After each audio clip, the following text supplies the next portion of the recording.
Thank you Sameer, thank you Nidhi. पहले तो session की शुरुआत हो उससे पहले एक बार जोरदार तालियां हमारे खास मेहमान मनोज सिन्हा जी के लिए, जम्मू कश्मीर के उपराज्यपाल। और काफी खास ये सेशन है मनोज जी, 35 साल बाद जम्मू कश्मीर में मुहर्रम का जुलूस भी निकलता है और जन्माष्टमी की शोभा यात्रा भी निकलती है। हिंदू भी शामिल होते हैं और मुस्लिम भी शामिल होते हैं। एक बार जोरदार तालियां इस उपलब्धि के लिए, मनोज जी के लिए। मनोज जी के रहते ये मुमकिन हुआ, क्या कहेंगे मनोज जी? ये सच है कि 34 साल बाद मुहर्रम के 8वें दिन और 10वें दिन का जुलूस जो प्रतिबंधित था वो इस बार निकला और बड़ी संख्या में लोगों ने उसमें हिस्सा भी लिया। मुझे लगता है कि सभी लोगों को उनकी आस्था के हिसाब से अपने त्यौहार मनाने की आज़ादी जम्मू कश्मीर में भी होनी चाहिए जैसी देश में है, और वही काम जम्मू कश्मीर में हुआ है। आपके कार्यकाल को तकरीबन 4 साल होने वाले हैं। एक लाइन में पूछें तो कश्मीर में क्या बदलाव आया है, इस लाइन पर पूछें, या पूछें आपसे कि कैसा है अब हमारा कश्मीर, क्या जवाब होगा आपका? 4 साल तो 7 अगस्त 2024 को होगा, लेकिन जो समय बीता है मुझे लगता है 2-3 बातें मैं कहूँगा।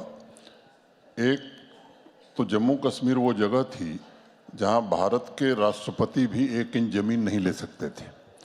भारत का सैनिक जम्मू कश्मीर के लोगों की हिफाजत के लिए अपनी जान तो दे सकता था, लेकिन वहाँ एक झोपड़ी नहीं बना सकता था। ये बड़ा बदलाव आया है। सामाजिक तौर पर जब मैं देखता हूँ तो 1.25 करोड़ से ज़्यादा लोगों को सामाजिक और आर्थिक रूप से एम्पावर करने का काम जम्मू कश्मीर में भारत के माननीय प्रधानमंत्री जी के नेतृत्व में हुआ है। ऐसे लोग जो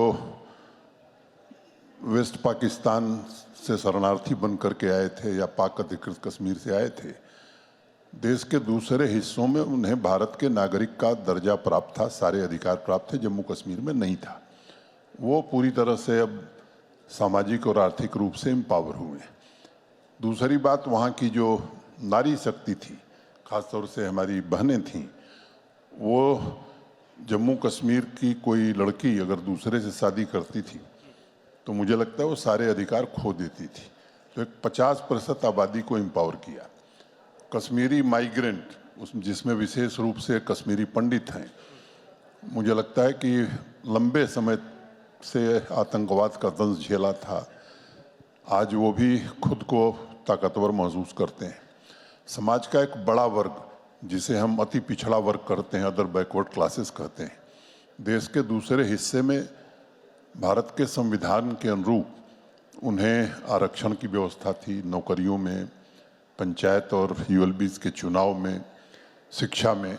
वो जम्मू कश्मीर में नहीं था, वो भी उन्हें प्राप्त हुआ है।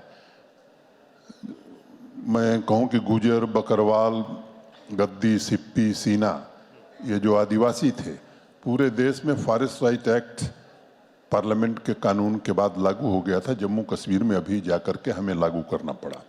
एक बड़ा समुदाय था पहाड़ी भाइयों का, जिनकी लंबे समय से मांग थी आरक्षण की।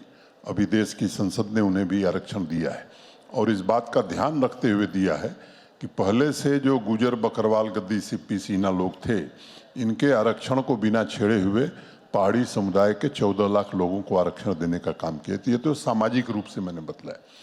दूसरी बात अगर मैं कहूँ तो आर्थिक रूप से जम्मू कश्मीर में गतिविधियां बढ़ी हैं। अभी आपने दिखाया जी कि 2.5 करोड़ वो नहीं है, 2 करोड़ 12 लाख लोग पिछले साल आए थे।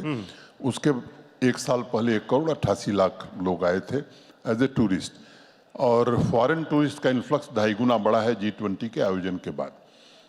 आर्थिक मोर्चे पर भी कोविड के दौरान भी हमारी जीडीपी की ग्रोथ जो है वो पॉजिटिव थी। टैक्स रेवेन्यू की अगर मैं बात करता हूं तो देश का जो नेशनल एवरेज है उससे बेहतर जम्मू कश्मीर परफॉर्म कर रहा है। इंफ्रास्ट्रक्चर की अगर मैं बात करूं तो आज 1.5 लाख करोड़ रुपए के हाईवे और टनल के प्रोजेक्ट चल रहे हैं। प्रोजेक्ट पूरी करने की रफ्तार हमारी 10 गुनी बढ़ गई है। क्या बात? मुझे याद है 18-19 में जहां 9,229 प्रोजेक्ट पूरी होती थी, पिछले साल हमने 92,500 प्रोजेक्ट पूरा किया और इस साल 1 लाख से ज़्यादा प्रोजेक्ट हम पूरा करेंगे। ट्रांसपेरेंसी की अगर मैं बात करूं तो जब मैं गया था तो ई सर्विसेज के नाम पर 40 सर्विसेज थी।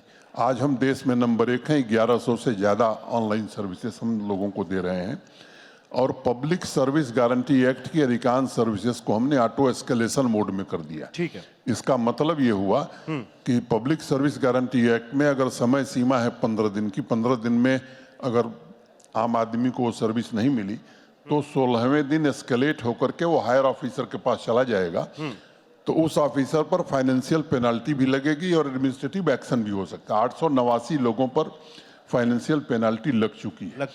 एक 2-3 बातें और कहूंगा, थोड़ा समय दीजिए। Please please. भूमि कानून वहां का बड़ा ही रिग्रेसिव था। मैंने हमारे यहाँ कई लोग ये मानते हैं कि अगर महाभारत काल में भी डिजिटाइजेशन हो गया होता तो शायद 5 गांव का ही मसला था, भगवान कृष्ण ने वो मसला सुलझा दिया होता, महाभारत न हुआ होता। हमारे यहाँ जो पटवारी थे वो कलेक्टर से ज़्यादा ताकतवर थे और 250 के आसपास लोग थे जो लैंड रिकॉर्ड देखना जानते थे, पढ़ना जानते थे।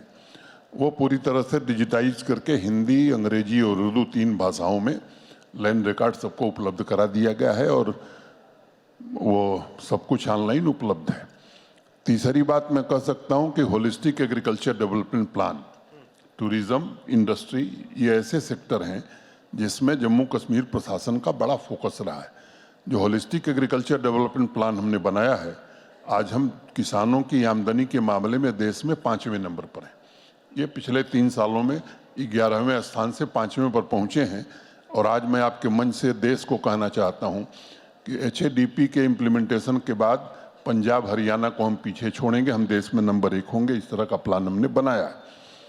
टूरिज्म की बात मैंने आपको बता दी है। तीसरा, इंडस्ट्रियल डेवलपमेंट। वहाँ प्राइवेट इन्वेस्टमेंट आज़ादी से लेकर के 2021 तक कुल मोटे तौर पर 13-14 हज़ार करोड़ आया था। आज 90,000 करोड़ के प्रस्ताव हमारे पास हैं।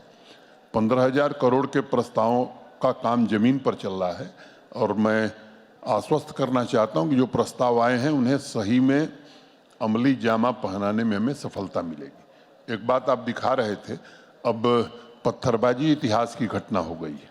झेलम के किनारे रात को 12 बजे भी नौजवान गिटार बजाते हुए आपको मिल जाएंगे। अगर मैं अर्बन ट्रांसफॉर्मेशन की बात करूं तो पेडेस्ट्रियन मार्केट यूरोप के बाद मुझे लगता है कि दिल्ली से बेहतर श्रीनगर में आपको दिखाई पड़ेगी। अर्बन ट्रांसफॉर्मेशन के मामले में भी जम्मू कश्मीर ने ऊंची छलांग लगाई है। एक बच्ची मुझे मिलने आई थी, अभी 10 दिन पहले की बात है। एक समूह था बच्चियों का, तो मैंने टाइम दिया था, तो मैंने पूछा बताओ कोई बात है? कहा नहीं साहब, मैं केवल आपको धन्यवाद देने हैं। उन्होंने कहा क्यों? कहा कि मैंने 3 साल में ही डिग्री प्राप्त कर ली, ग्रेजुएशन की। मेरा भाई 7 साल में ग्रेजुएट हुआ था क्योंकि पाकिस्तान के इशारे पर 120 दिन बंद काल होती थी। स्कूल, कॉलेज, यूनिवर्सिटी, बिजनेस सब कुछ ठप रहता था। वो भी अब इतिहास की घटना हो गई। तो अब पड़ोसी बंद काल नहीं देता, अब जम्मू कश्मीर प्रशासन कैलेंडर जारी करता है कि ये पढ़ाई का कैलेंडर है, ये त्योहारों का कैलेंडर है। मतलब आपने ठान लिया कि काया पलट कर रख देंगे कश्मीर की।